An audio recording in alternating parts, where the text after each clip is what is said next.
Macmillan Audio presents Not a Penny More, Not a Penny Less by Jeffrey Archer. Read for you by John Lee.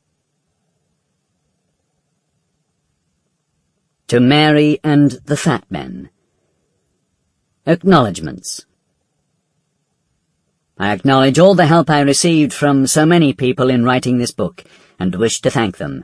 David Niven Jr., who made me do it, Sir Noel and Lady Hall, who made it possible, Adrian Metcalf, Anthony Rentoul, Colin Empson, Ted Francis, Godfrey Barker, Willie West, Madam Tellegen, David Stein, Christian Neff, Dr. John Vance, Dr. David Whedon, the Reverend Leslie Styler, Robert Gasser, Professor Jim Bolton and Jamie Clark, Gail and Joe for putting it together, and my wife Mary for the hours spent correcting and editing. Prologue.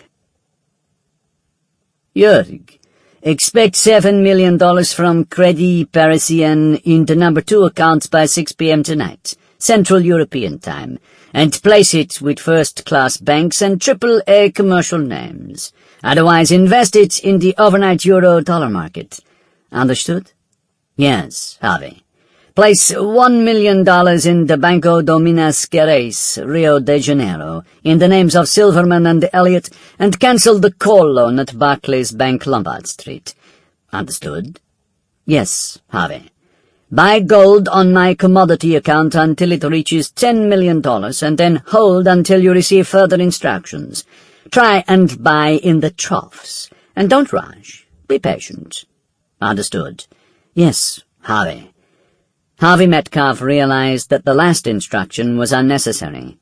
Jörg Bierer was one of the most conservative bankers in Zurich, and, more important to Harvey, had over the past 25 years proved to be one of the shrewdest. Can you join me at Wimbledon on Tuesday, June 25th at 2 p.m., Centre Court, my usual debenture seat? Yes, Harvey. The telephone clicked into place. Harvey never said goodbye. He had never understood the niceties of life, and it was too late to start learning now. He picked up the phone, dialed the 7 digits which would give him the Lincoln Trust in Boston, and asked for his secretary. Miss Fish? Yes, sir. Remove the file on Prospector Oil and destroy it. Destroy any correspondence connected with it and leave absolutely no trace. Understood? Yes, sir. The telephone clicked again. Harvey Metcalf had given similar orders 3 times in the last 25 years, and by now Miss Fish had learned not to question him. Harvey breathed deeply, almost a sigh, a quiet exhalation of triumph. He was now worth at least $25 million, and nothing could stop him. He opened a bottle of Krug Champagne 1964, imported from Hedges and Butler of London.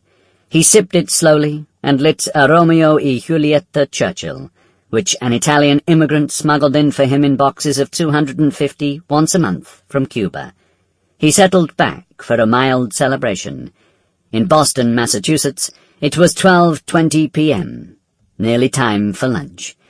In Harley Street, Bond Street, the King's Road, and Magdalen College, Oxford, it was 6:20 p.m.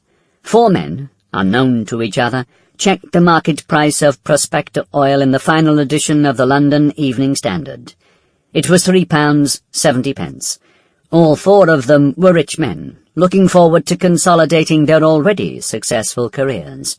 Tomorrow, they would be penniless. Chapter 1. Making $1 million legally has always been difficult. Making $1 million illegally has always been a little easier.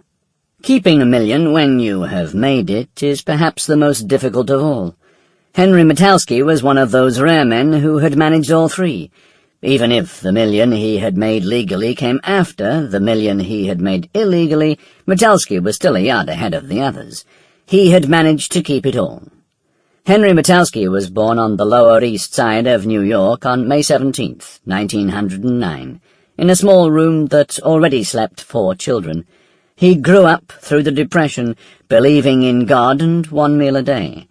His parents were from Warsaw, and had emigrated from Poland at the turn of the century. Henrik's father was a baker by trade, and had soon found a job in New York, where immigrant Poles specialized in baking black rye bread and running small restaurants for their countrymen. Both parents would... Sample complete. Ready to continue?